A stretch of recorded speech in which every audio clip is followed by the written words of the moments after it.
Hello दोस्तों, स्वागत है आपका हमारे यूट्यूब चैनल ज्ञान स्टोर पे। दोस्तों, आज हम वापस से पढ़ने जा रहे हैं एक और हिंदी का चैप्टर, काले मेघा पानी दे। कौन सा चैप्टर है? काले मेघा पानी दे। धर्मवीर भारती द्वारा रचित या लिखित काले मेघा पानी दे नामक पाठ हम आज पढ़ने जा रहे हैं। दोस्तों, धर्मवीर भारती एक ऐसे लेखक थे जिनका जन्म सन 1926 में सन 1926 में इलाहाबाद शहर जो उत्तर प्रदेश में पड़ता है, इलाहाबाद उत्तर प्रदेश में हुआ था। दोस्तों, तो चलिए शुरू करते हैं पाठ को पढ़ना। इस वीडियो में हम लाइन बाय लाइन एक्सप्लेनेशन समझेंगे ताकि आप अपने बोर्ड एग्जाम्स में अच्छी तरीके से स्कोर कर सके और कोई भी क्वेश्चन को अपने मन से लिखकर आ सके जो क्वेश्चन आपको नहीं आता हो। तो चलिए शुरू करते हैं। दोस्तों, इस चैप्टर में पहले आपको इस चैप्टर को समझने के लिए आपको यह समझना पड़ेगा कि इसमें 3 कैरेक्टर हैं। 3 कैरेक्टर कौन कौन से? पहला तो है एक लेखक कौन? धर्मवीर भारती, जो इस चैप्टर को लिख रहे हैं। और दूसरा है उसकी जीजी। वैसे रिश्ते में तो उससे कोई संबंध नहीं रखती है, एक महिला है जो लेखक से रिश्ते में तो कोई संबंध नहीं रखती है और उम्र में भी बहुत बड़ी है, लेकिन वह महिला अपने बेटे और बहू को छोड़कर लेखक से बहुत प्रेम करती है, इसलिए लेखक उसे अपनी जीजी कहकर बुलाते हैं। तो और तीसरा कैरेक्टर है इसमें एक मंडली जिसका नाम है इंद्रसेना या मेंढक मंडली। 10-12 वर्ष से 16-18 वर्ष तक के लड़के इस मंडली में शामिल है। इसके 2 नाम है, इंद्रसेना या मंडली। तो आपको सबसे पहले ये समझना है कि पहला कैरेक्टर तो है इसमें लेखक, दूसरा है लेखक की जीजी और तीसरा है एक मंडली। इन तीनों के बेस पर ही लेखक ये कविता या ये पाठ लिखता है। तो चलिए शुरू करते हैं लेसन को पढ़ना। उन लोगों के 2 नाम थे, इंद्रसेना या मेंढक मंडली। उन लोग कौन लोग? एक मंडली है, उसको संबोधित करते हुए लेखक कहता है कि उनके 2 नाम थे, एक इंद्रसेना और दूसरा मेंढक मंडली।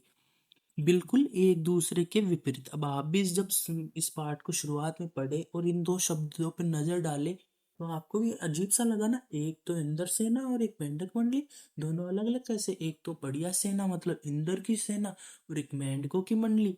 तो उसका आगे चर्चा की गई है कि लेखक कैसे इन दोनों को एक दूसरे को विपरीत शब्द कैसे है। तो चलो शुरू करते हैं। जो लोग उनके नग्न स्वरूप शरीर, उनकी उछल कूद, उनके शोर शराबे और उनके कारण गली में होने वाले कीचड़ कादों से चिढ़ते थे, वे उन्हें कहते थे मेंढक मंडली। एक मंडली है जिसके 2 नाम है, पहला नाम तो है इंद्रसेना और दूसरा नाम है मेंढक मंडली। दोनों एक दूसरे के विपरीत नाम है। अब कौन लोग तो उसको मेंढक मंडली बुलाते थे और कौन लोग इंद्रसेना बुलाते थे, उसमें पहले पहले बताया गया कि जो लोग उनके नग्न स्वरूप शरीर, उनकी उछल कूद और उनके शोर शराबे और उनके कारण गली में होने वाले कीचड़ कादों से चिढ़ते थे, वे उन्हें मेंढक मंडली कहकर बुलाते थे। उनकी आगवानी गलियों से होती थी। किनकी? उस मंडली की आगवानी गलियों से होती थी। मंडली में कौन कौन होते थे? वे होते थे 10-12 बरस से 16-18 बरस के लड़के। मतलब उस मंडली में 10 साल से लेकर 16-18 साल तक के लड़के शामिल रहते थे। उन सभी का कलर सांवला, नंगा बदन, सिर्फ एक जंघिया या कभी कभी सिर्फ लंगोटी। जैसे आपने पहलवान लोगों को देखा होगा, वे केवल अपने शरीर पर एक लंगोटी धारण करके रहते हैं और फिर कुश्ती लड़ते हैं। उसी प्रकार यह मंडली भी एक लंगोटी बांधकर पूरा उनका बदन नंगा रहता था और उनका कलर कैसा बताया गया है? सांवला कलर। एक जगह इकट्ठे होते थे, मतलब जो ये सभी लड़के थे 10-12 वर्ष से लेकर 16-18 वर्ष के लड़के, वे सभी एक जगह इकट्ठा होते थे। पहला जयकार लगाता था, बोल गंगा मैया की जय। सभी के सभी के स्थान के अनुसार नए नए या अलग अलग नारे पाए जाते हैं या अलग अलग नारे लगाए जाते हैं। उनमें उस स्थान पर वो लोग पहला जयकारा लगाते थे कि बोल गंगा मैया की जय। जयकारा सुनते ही लोग सावधान हो जाते थे।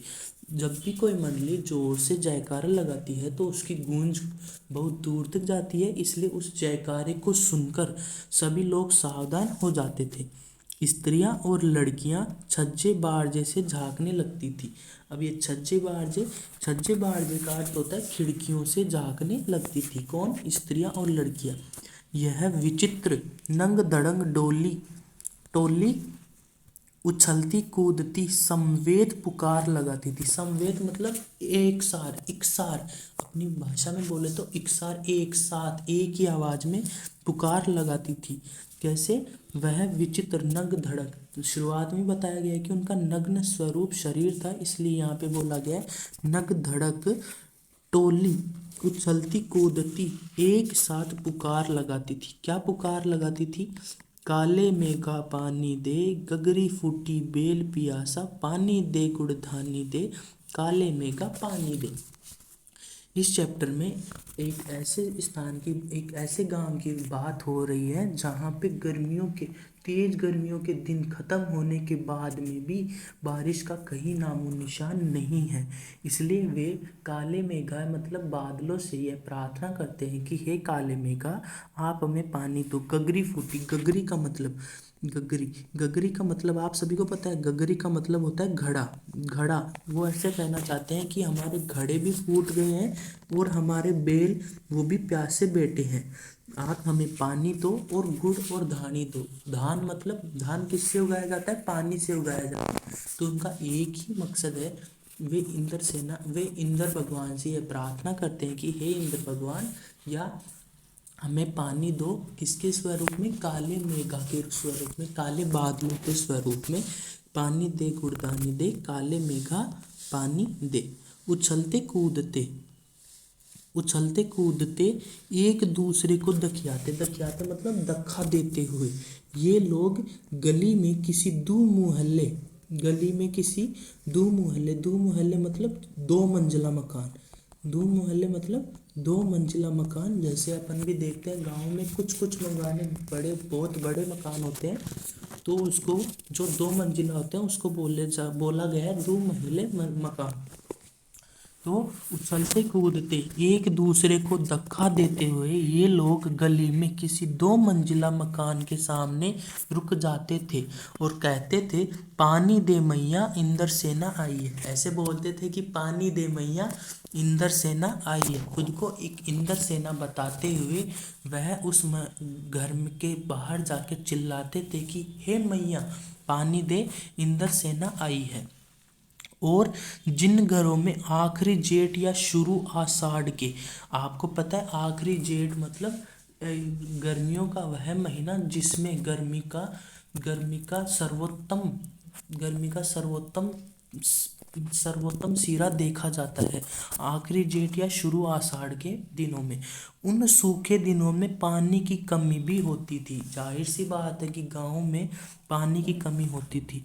जिन घरों के कुएं भी सूख होते थे, मतलब जिन लोगों के घरों के कुएं भी सूखे होते थे, जैसा कि आप इस इमेज में देख सकते हो कि जैसे कुएं सूखे हुए हैं, उसी प्रकार जिन जिन लोगों के घरों के कुएं भी सूखे रहते थे, उन घरों से भी सहेज कर रखे हुए पानी में से बाल्टी या घड़े भर भर कर इन बच्चों को सर से पैर तक तर कर दिया जाता था।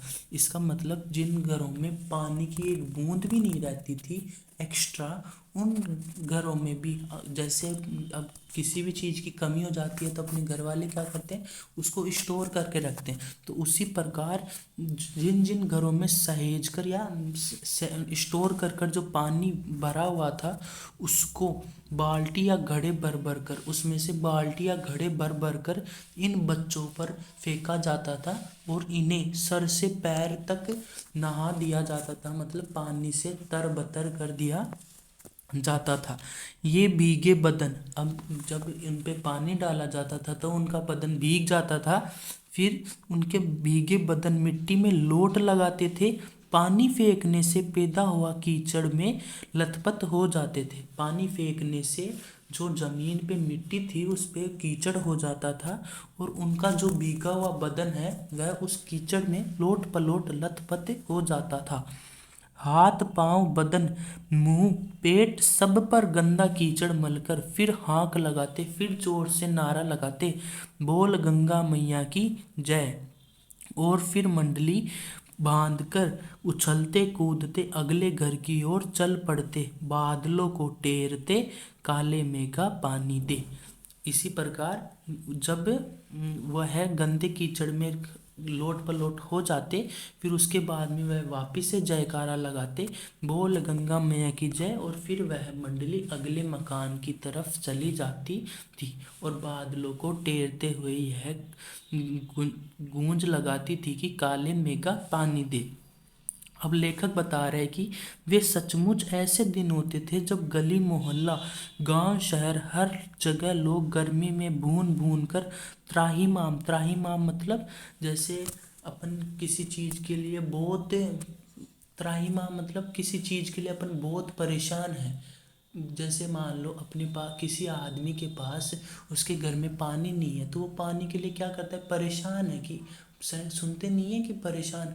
या कभी आपने टीवी सीरियल्स में त्राहिमाम त्राहिमाम, इसका मतलब वो बहुत परेशान थे। तो वे सचमुच ऐसे दिन होते, लेखक बता रहा है कि वो सचमुच ऐसे दिन होते थे जब गली मोहल्ले गांव शहर हर जगह लोग गर्मी में भून भून कर मतलब गर्मी में गर्म हवा के कारण भुन जाते थे और त्राहिमाम करते रहते थे या परेशान होते रहते थे या चिल्लाते रहते थे। जेठ के 10 तपा बीत कर, अब अपन को पता है कि जब भी गर्मियों के मौसम में अपन बोलते हैं 9 तपा 10 तपा, उसी प्रकार लेखक बोलता है कि जेठ महीने के 10 तपा बीत कर, वो 10 दिन भी बीत कर आषाढ़ का पहला पखवाड़ा भी बीत चुका होता। मतलब वो ऐसे बोल रहे कि जेठ के 10 दिन भी बीत गए हैं और आषाढ़ का पहला पखवाड़ा मतलब 15 दिन, आषाढ़ महीने के 15 दिन भी बीत चुके हैं, पर क्षितिज पर कहीं बादल की रेख भी नहीं दिखती होती। क्षितिज मतलब आसमान, आसमान पर कहीं पर भी बादल का एक छोटा सा टुकड़ा या बादल का कोई रेखा भी नहीं दिखती थी। कुएं सूखने लगते थे, नलों में एक तो बहुत कम पानी आता था और आता भी तो आधी रात को भी मानो खौलता हुआ पानी आता था। लेखक बताता है कि जो क्षितिज पर मतलब आसमान में कोई भी बादल नहीं दिखाया देता था, जिसके कारण समय के साथ गर्मी अधिक होने के कारण कुएं सूखने लग जाते थे और नलों में भी पानी बहुत कम आने लग जाता था, पानी की कमी होने लग जाती थी। अगर आता भी तो वो आधी रात को आता और वो मानो इतना गर्म पानी आता, खौलता हुआ पानी आता था, खौलता हुआ पानी आता था। फिर उसके बाद में हम खौलता हुआ पानी आता हो शहरों की तुलना में गाँव में, अब शहरों की तुलना में गाँव में और हालत ख़राब होती थी, क्योंकि शहरों में तो किसी न किसी प्रकार से पानी को स्टोरेज रखा जाता है बहुत बड़े स्तर पे, लेकिन गांव में आज भी यह सुविधा नहीं होती थी। जहाँ जुताई होनी थी, अब गांव में सबसे बड़ा व्यवसाय या कोई भी रोजी रोटी का जो सबसे बड़ा साधन है वह है कृषि। तो उस कृषि के लिए भी अगर जहाँ जहाँ जुताई होनी थी वहाँ खेतों की मिट्टी सूख कर पत्थर हो जाती थी, फिर उसमें पपड़ी पड़कर जमीन फटने लगती। जैसा कि आप इस इमेज में देख सकते हो कि किस प्रकार खेतों की मिट्टी सूखकर पत्थर हो गई है और फिर उसमें पपड़ी पड़कर जमीन, देखो आप देख सकते हो कैसे जमीन फट चुकी है। उसी को बताते हुए लेखक बता रहे हैं कि जहाँ जुताई होनी थी मतलब जहाँ खेती होनी थी वहाँ पे भी खेतों की मिट्टी सूख कर पत्थर हो जाती और फिर उसमें पपड़ी पड़कर जमीन फटने लगती। लू ऐसे की चलती, लू किसे कहते हैं, गर्मियों में चलने वाली गर्म हवा को लू कहते हैं। कि लू ऐसी की चलती कि आदमी आधे रास्ते में लू खाकर गिर पड़े। मतलब लेखक के कहने का मतलब ये है कि लू इतनी भयंकर पड़ती थी कि चलता चलता आदमी भी आधे रास्ते में उस गर्म हवा को सहन नहीं कर पाता था और वह गर्म लू खाकर वहीं गिर पड़ता था, मतलब चक्कर आ जाते थे। सिंपल सी बात, सिंपल से शब्दों में बोला जाए तो उस गर्म हवा की वजह से चक्कर आ जाते हैं। अपने साथ भी तो कई बार होता है कि अपन बहुत ही गर्मी में कोई भारी भरकम काम करते हैं या गर्मी बहुत तेज पड़ रही है तो अपन को सूर्य की किरणों की वजह से या गर्मी की वजह से चक्कर आने लग जाते हैं। ढोर डगर, ढोर डगर का मतलब पशु पक्षी, ढोर डगर मतलब पशु पक्षी। पशु पक्षी प्यास के मारे मरने लगते, पशु पक्षी प्यास के मारे मरने लगते, लेकिन बारिश का कहीं नाम निशान नहीं।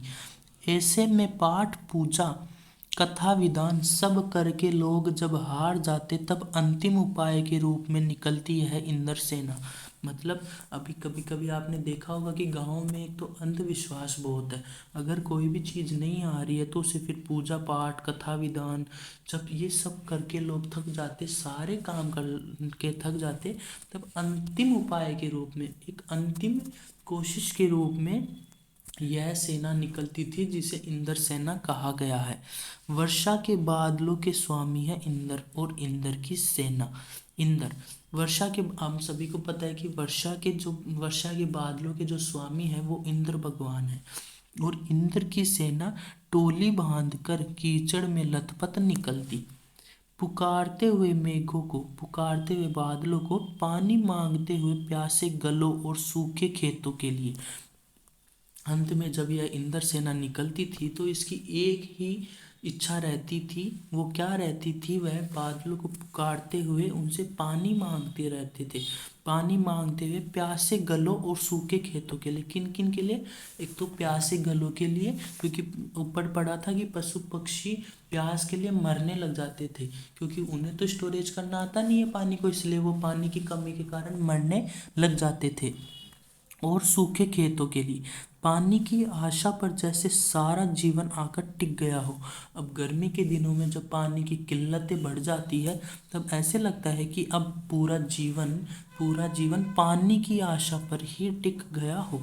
बस एक बात मेरे समझ में नहीं आती कि जब चारों ओर पानी की इतनी कमी है तो लोग घर में इतनी कठिनाई से इकट्ठा करके रखा हुआ पानी बाल्टी भर भर कर इन पर क्यों फेंकते हैं। अब लेखक अपने अंदर से क्वेश्चन पूछता है कि बस मुझे एक ही बात समझ में नहीं आती कि जब चारों ओर पानी की इतनी ज़्यादा कमी है तो फिर भी लोग इतनी कठिनाई से स्टोर किया हुआ पानी इस इंद्र सेना पर बाल्टियों से भर भर कर क्यों फेंकते हैं। कैसी निर्मम बर्बादी है पानी की। निर्मम मतलब बिना किसी अर्थ की, बिना किसी अर्थ की, बिना किसी अर्थ की। कैसी निर्मम बर्बादी है बिना किसी अर्थ की। जैसा कि आप सभी लोग इस पिक्चर में देख सकते हैं कि एक ये नीचे 12 वर्ष से 16, 17, 18 वर्ष तक के बच्चे ये नीचे घूम रहे हैं और ऊपर ये महिलाएं और लड़कियां खिड़कियों से बाहर निकलकर मटकों से या बाल्टियों से भर भर कर पानी इनके ऊपर फेंक रही है, इनके ऊपर फेंक रही है। और नीचे बच्चे कीचड़ में लोट पलोट हो रहे हैं, लंगोटी पहने हुए, पूरा शरीर नग्न है और कीचड़ में लोट पलोट कर रहे हैं।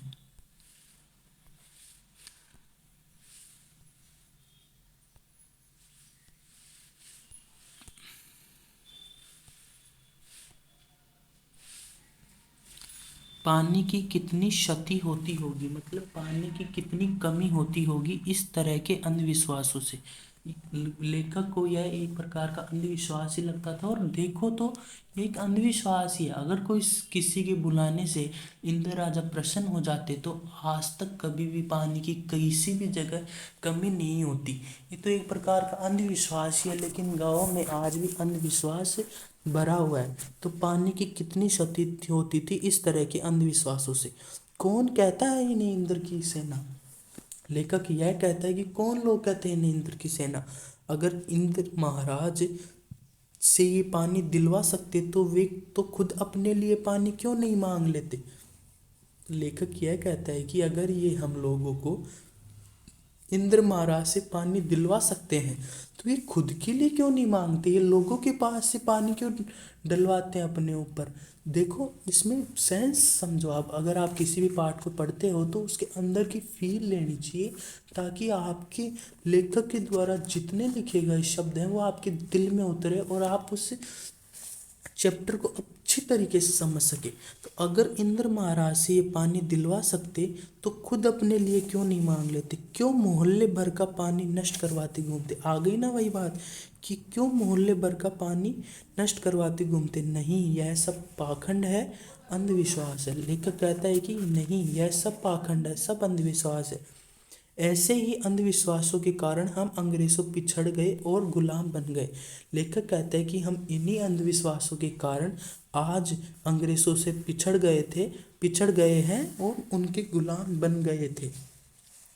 मैं असल में तो इन मेंढक मंडली वालों की उम्र का था। अब लेखक कहता है कि मैं असलियत में तो उस जिस टाइम पे लेखक यह बात को लिखते हुए बता रहा है, तो लेखक अपनी उम्र का जिक्र करते हुए कहता है कि मैं उस समय उनकी उम्र का ही था। मैं असलियत में उनकी उम्र, मेंढक मंडली की उम्र वालों में से ही था। पर कुछ तो मेरा बचपन आर्य समाज के संस्कार थे, मतलब पर कुछ तो बचपन के आर्य समाजी संस्कार थे। लेखक जो थे वो एक आर्य समाज के व्यक्ति थे, तो आर्य समाज के संस्कार होने के कारण वे इस मेंढक मंडली में कभी भी शामिल नहीं हुए। उनकी उम्र भले ही मेंढक मंडली से मिलती हो, लेकिन आर्य समाजी संस्कार होने के कारण लेखक को यह सब अंधविश्वास लगता था। और एक और कारण बताते हैं कि क्यों वे मेंढक मंडली में शामिल नहीं होना चाहते थे। और एक कुमार सुधार सभा कायम हुई थी। कुमार सुधार सभा मतलब कुमार उन लोगों को बोला जाता है जो 10 बरस से लेके 18 बरस के बीच की उम्र के होते हैं। कुमारियाँ लड़कियों के लिए संबोधित शब्द है और कुमार लड़कों के लिए संबोधित शब्द है।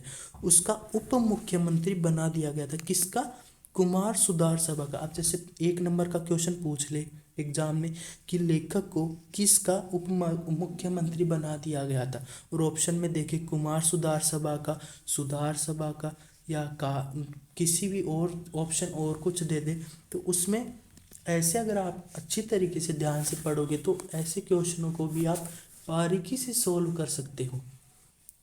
तो समाज सुधार का जोश कुछ ज़्यादा ही था। अगर किसी व्यक्ति को किसी कुमार सुधार सभा जैसी सभा का उप मंत्री बना दिया जाए, तो जाहिर सी बात है उसमें समाज सुधार के लिए जोश कुछ अलग ही लेवल का होगा। तो इस लेखक भी यह बोलता है कि समाज सुधार का जोश कुछ ज़्यादा ही था। अंधविश्वासों के खिलाफ तो तर्कस में तीर रखकर घुमा रहता था। तर्कस में तीर का मतलब अभी तर्कस में तीर रखकर घूमता रहता था। जैसा कि आप सभी लोग इस इमेज में देख सकते हो कि कैसे एक शिकारी, देखो ये तर्कस इसको बोला जाता है, तर्कस जिसमें तीरों को रखा जाता है। तर्कस में तीर रखकर घुमा करता था। जैसे एक शिकारी अपने शिकार के लिए तर्कस में तीर रखकर घूमता है कि जैसे शिकार दिखता है वह उस तीर के जरिए उस शिकार को मार डालता है या शिकार कर लेता है। उसी प्रकार लेखक भी अंधविश्वासों के खिलाफ जो अंधविश्वास करते थे उनके खिलाफ तो तर्कस में तीर रखकर घूमता रहता था। मतलब इसमें एक भावना उत्पन्न की गई है कि लेखक अंधविश्वासों के खिलाफ किस तरह की भावना रखता था।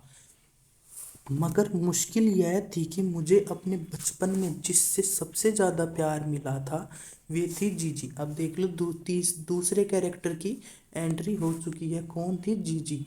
मगर मुश्किल यह थी कि मुझे अपने बचपन में जिससे सबसे ज़्यादा प्यार मिला था वे थी जीजी। यूँ मेरे रिश्ते में कोई नहीं थी। जो जीजी थी वो लेखक से किसी भी प्रकार के रिश्ते में नहीं जुड़ी थी। उम्र में मेरी माँ से भी बड़ी थी, मतलब लेखक की माँ से भी बड़ी थी। कौन, उनकी जीजी। पर अपने लड़के बहू सबको छोड़कर उनके प्राण मुझी में बसते थे। उस किसके, जिन लेखक की जीजी के। लेखक की जीजी कौन है, उसके रिश्ते में कोई नहीं है, उनकी माँ से बड़ी एक महिला है जो अपने लड़के और बहू को छोड़कर अपने प्राण लेखक में बसाती है। और वे थी उन तमाम रीति रिवाजों, तीज त्योहारों, पूजा अनुष्ठानों की खान जिन्हें कुमार सुधार सभा का यह उप मुख्यमंत्री अंधविश्वास कहता था। लेखक यह बात बोलता है, अपने ऊपर लेकर यह बात बोलता है कि उनकी जीजी, लेखक की जीजी तब उन सभी चीज़ों को मानती थी जिन्हें एक कुमार सुधार सभा का उपमंत्री अंधविश्वास समझता था। कौन कौन से? उन तमाम रीति रिवाजों और तीज तीज त्योहारों, पूजा अनुष्ठानों की खान जिन्हें कुमार सुधार सभा का यह उपमंत्री अंधविश्वास कहता था और उन्हें जड़ से उखाड़ फेंकना चाहता था। पर मुश्किल यह थी कि उनका कोई पूजा विधान, कोई त्योहार अनुष्ठान मेरे बिना पूरा नहीं होता था। किसका? जीजी का। अब जो जीजी थी वो अपने लेखक से बहुत लगाव रखती थी, अपने लड़के बहू को छोड़कर उसके प्राण लेखक में ही बसते थे। इसीलिए जो जीजी थी उसके तमाम रीति रिवाज, तीज त्योहार, पूजा अनुष्ठान लेखक के बिना पूरे हो ही नहीं सकते थे, पूरे संभव होते ही नहीं थे। इसीलिए वह पूजा विधान, कोई भी त्योहार में लेखक को अपने साथ रखती थी। लेकिन वह कुमार सुधार सभा का उपमंत्री था, उसे यह सभी अंधविश्वास लगता था, लेकिन केवल अपनी जीजी के लिए वह यह सब करता था। अब वह बताता है कि अलग अलग त्योहारों में वह उसे क्या क्या काम करने पड़ते थे। दिवाली है तो गोबर और कोड़ियों से गोवर्धन बनाना और सतिया बनाने में लगा हूँ। अब बताता है कि लेखक जब दिवाली होती थी तो मैं गोबर और कोड़ियों से गोवर्धन और सतिया बनाने में लगा रहता था। जन्माष्टमी है तो रोज 8 दिन की झांकी तक को सजाने और पंजरी पंजरी कौन होते? धनिये को पीसकर उसमें चीनी मिलाई जाती है तो एक प्रकार का प्रसाद के रूप में बन जाता है, जिसे पंजरी कहते हैं। हर जगह अलग अलग तरह से पंजरी बनाई जाती है। कोई खोपरे से भी बनाता है। खोपरा किसे कहते हैं? नारियल के छीले हुए भाग को खोपरा कहते हैं। पंजरी बांटने में लगा हूँ। हर छठ है तो छोटी रंगीन कुल्हियों में भूजा भर रहा हूँ। छोटी छोटी हर छठ के दिन छोटी छोटी रंगीन कुल्हियों में भूजा भर रहा हूँ। किसी में भुना चना, किसी में भुनी मटर, किसी में भुने अरवा चावल तो किसी में भुना गेहूँ। जीजी यह सब मेरे हाथों से कराती ताकि उनका पुण्य मुझे मिले, केवल मुझे। अब जैसा कि ऊपर बताया गया था कि जीजी के प्राण लेखक में बसते थे तो वह यह सारा काम लेखक से ही करवाती थी कि इन सभी से मिलने वाला जो पुण्य है वह केवल और केवल उसके लेखक को ही मिले, इसलिए यह सारा काम वह लेखक से करवाती थी। लेकिन इस बार मैंने साफ इनकार कर दिया। लेकिन इस बार लेखक ने अपनी जीजी को साफ इनकार कर दिया कि नहीं फेंकना है मुझे बाल्टी भर भर कर पानी। लेखक ने साफ मना कर दिया कि मुझे इस मंडली पर, इंद्र सेना या मेंढक मंडली पर बिल्कुल भी बाल्टी भर भर कर पानी नहीं फेंकना है, इस गंदी मेंढक मंडली पर। जब जीजी बाल्टी भरकर पानी ले गई, उनके बूढ़े भाव डगमगा रहे थे। अब जैसे कि अब यहाँ बोला गया उनके बूढ़े भाव, इसका अर्थ है कि अपन ने पहले पढ़ा था ना कि उनकी उम्र लेखक की माँ से भी बड़ी थी, इसलिए वह बूढ़ी तो हो ही चुकी थी। इसीलिए उनके बूढ़े पाँव डगमगा रहे थे, हाथ कांप रहे थे। तब भी मैं अलग मुंह फुलाए खड़ा रहा। शाम को उन्होंने लड्डू मठरी खाने को दिए तो मैंने उन्हें हाथ से अलग खिसका दिया। जब शाम को लेखिका की जीजी ने लेखक को लड्डू मठरी खाने को दिए तो उसने अपने हाथ से उसे सरका दिया, मुंह फेर कर बैठ गया। कौन? लेखक। किससे? जीजी से। जीजी से बोला भी नहीं। पहले वे भी तमतमाई मतलब गर्म होना, गुस्सा करना, लेकिन ज़्यादा देर तक उनसे गुस्सा नहीं रहा गया। मतलब लेखिका की जीजी ज़्यादा देर तक लेखक से गुस्सा नहीं रह पाई। पास आकर मेरा सर अपनी गोद में लेकर बोली। लेखक की जीजी पास आकर लेखक के सिर को अपनी गोदी में लेकर बोली, देख भैया रूठ मत। बोली कि देख भाई रूठ मत, मेरी बात सुन, यह सब अंधविश्वास नहीं है। अब लेखक की जीजी अपने तर्क में कुछ बातें बोलती हुई कहती है कि यह सब अंधविश्वास नहीं है। हम इन्हें पानी नहीं देंगे तो इंद्र भगवान हमें पानी कैसे देंगे। मैं कुछ नहीं बोला। फिर जीजी बोली, तू इसे पानी की बर्बादी समझता है, पर यह बर्बादी नहीं है, यह पानी का अर्ध्य चढ़ाते हैं। अर्ध्य का मतलब आप सभी को पता है, जैसे अपन किसी हवन करते टाइम पे जो ऋषि मुनि है वो एक चम्मच की सहायता से घी चढ़ाते हैं, तो वो घी क्या है, अर्ध्य के रूप में चढ़ाते हैं। अपन लोगों को थोड़ा सा वो अजीब सा मसाला देते हैं या कुछ चीज़ों का मिश्रण देते हैं जिसको अपन होम में डालते हैं, तो वो भी क्या है, एक प्रकार का अर्ध्य है। तो उसी प्रकार लेखिका बोलती है कि यह कोई पानी की बर्बादी नहीं है, यह एक प्रकार का अर्ध्य है। जो चीज़ मनुष्य पाना चाहता है उसे पहले देगा, नहीं तो पाएगा कैसे। जीजी तर्क देते हुए यह कहती है कि जो चीज़ मनुष्य पाना चाहता है अगर वह उससे पहले नहीं देगा तो उसे कैसे पाएगा। इसलिए ऋषि मुनियों ने दान को सबसे ऊंचा स्थान बताया है। इसीलिए ऋषि मुनियों ने दान को सबसे ऊंचा स्थान बताया। ऋषि मुनियों को काहे बदनाम करती हो जीजी। लेखक ने कहा कि ऋषि मुनियों को किस लिए बदनाम करती हो जीजी। क्या उन्होंने कहा था कि जब आदमी बूंद बूंद पानी को तरसे तब पानी कीचड़ में बताओ बहाओ। तो लेखक कहता है अपनी जीजी से कि क्या उन्होंने ऐसा कहा था कि जब आदमी बूंद बूंद पानी के लिए तरसे तो उस पानी को कीचड़ में बहा दो। उसके तर्क में जीजी जवाब देते हुए कहती है, कुछ देर तक तो जीजी चुप रही, फिर उसके बाद में कुछ देर चुप रही जीजी, फिर मठरी मेरे मुंह में डालती हुई बोली, देख बिना त्याग के दान नहीं होता। लेखक की जीजी बोलती है कि देख मेरी बात सुन, बिना त्याग के दान नहीं होता। अगर तेरे पास लाखों करोड़ों रुपए है तो उसमें से दो दो चार रुपए किसी को दे दे तो यह क्या त्याग हुआ। त्याग तो वह होता है कि जो चीज तेरे पास भी कम है, जिसकी तुझको भी जरूरत है, तो अपनी जरूरत पीछे रखकर दूसरों के कल्याण के लिए उसे दे। तो त्याग तो वह होता है, दान तो वह होता है, उसी का फल मिलता है।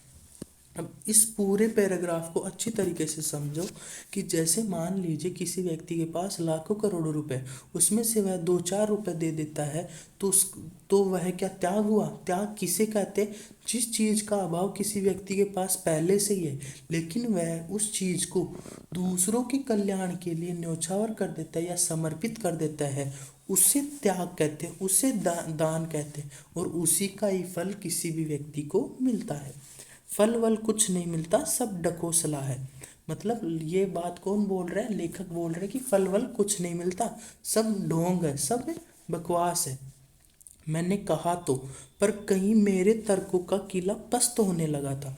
अब जीजी के सामने जब जीजी इतनी सारी बातें कर रही थी तो कहीं ना कहीं लेखक को लगा कि मैं जो तर्क दे रहा हूँ उनसे बना हुआ किला पस्त होने लग रहा था, मगर मैं भी जिद पर अड़ गया था। फिर जीजी बोली, देख तू तो अभी से पढ़ लिख गया है, मैंने तो गांव के मदरसे का भी मुंह नहीं देखा। मदरसे का मतलब जहाँ बच्चा शिक्षा प्राप्त करने के लिए जाता है उसे मदरसा कहा जाता है। एक प्रकार से स्कूल को ही मदरसा बोला जाता है।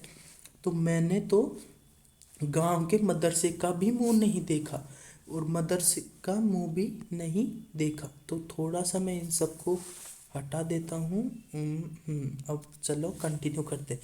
पर एक बात देखी है कि अगर 30-40 मन गेहूं उगाना है तो किसान 5-6 सेर अच्छा गेहूं अपने पास से लेकर जमीन में क्यारी बनाकर फेंक देता है।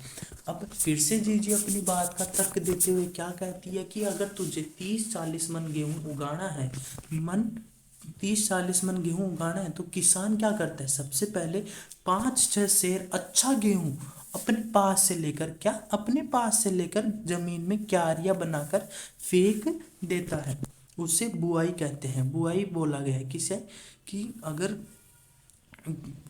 किसान 30-40 मन गेहूं उगाना है अगर किसान को, तो वह 5-6 सेर अच्छा गेहूं अपने पास से लेकर जमीन में बोता है, उसे बुआई कहते हैं। यह जो सूखे हम अपने घर का पानी इन पर फेंकते हैं मतलब अब जीजी बोलती है कि यह जो हम सूखे अपने मतलब हमारे घर में पानी की कमी है, तो उस घर के पानी को हम इन पर फेंकते हैं तो वह भी बुराई है। लेखिका की समझ वो लेखक की जीजी की समझ में यह है कि अगर अपन इंद्रसेना पर पानी की बारिश करेंगे या पानी से उनको नहलाएंगे, तो उनसे प्रसन्न होकर इंद्र भगवान भी हमें पानी से नहलाएंगे या बारिश करेंगे। इसीलिए लेखिका यह बात बोलती है कि यह जो सूखे हम अपने घर का पानी इन पर फेंकते हैं वह भी बुराई है। यह पानी गली में बोएंगे तो सारे शहर कस्बा गांव पर पानी वाले बादलों की फसल आ जाएगी। अभी अभी मैंने बताया कि जैसे अपन पानी इन पर फेंकेंगे उसी प्रकार पानी गली में बोएंगे। जो पानी को फेंका जा रहा है उसको लेके जीजी पानी को गली में बोना बता रही है। तो उसी प्रकार सारे शहर कस्बा गांव पर पानी वाले बादलों की फसल आ जाएगी। हम बीज बनाकर पानी देते हैं, फिर काले मेघा से पानी मांगते हैं। मतलब लेखक की जीजी कहती है कि हम बीज बनाकर पानी उन पर डालते हैं, फिर काले मेघा से पानी मांगते हैं। सब ऋषि मुनि कह गए हैं कि पहले खुद दो, तब देवता तुम्हें चौगुना 8 गुना करके दे लौटाएंगे भैया। तो जीजी अपने लेखक से बोलती है कि ऋषि मुनि यह कह के गए हैं कि पहले खुद दो, फिर देवता तुम्हें चौगुना 8 गुना करके वापस से लौटाएंगे। इसीलिए अपन थोड़ा सा पानी उनके ऊपर डालते हैं, बदले में देवता हमें खूब सारा पानी बारिश के रूप में वापस से लौटाएंगे। यह तो हर आदमी का आचरण है, जिससे सबका आचरण बनता है। यथा राजा तथा प्रजा, सिर्फ यह सच नहीं है, सच यह भी है कि यथा प्रजा तथा राजा। यही तो गांधी जी महाराज कहते हैं। जीजी का एक लड़का राष्ट्रीय आंदोलन में पुलिस की लाठी खा चुका था। अब जीजी इसका पाठ में यह नहीं बताया गया कि जीजी लेखक की जीजी के कितने बेटे थे, लेकिन उनमें से यह बात बता रहा है कि उनमें से एक लड़का राष्ट्रीय आंदोलन में, अब चूंकि इनका जन्म 1926 में था और जब ये पाठ लिख रहे थे तो लेखक ने खुद ने बताया कि वह उस मेंढक मंडली के उम्र का ही था। तो लगभग उस टाइम पे हमारा देश आज़ाद नहीं हुआ था। उस समय गांधी जी द्वारा कई राष्ट्रीय आंदोलन चलाए गए थे, उसमें लेखक की जीजी के लड़के ने राष्ट्रीय आंदोलन में पुलिस की लाठी खाई हुई थी।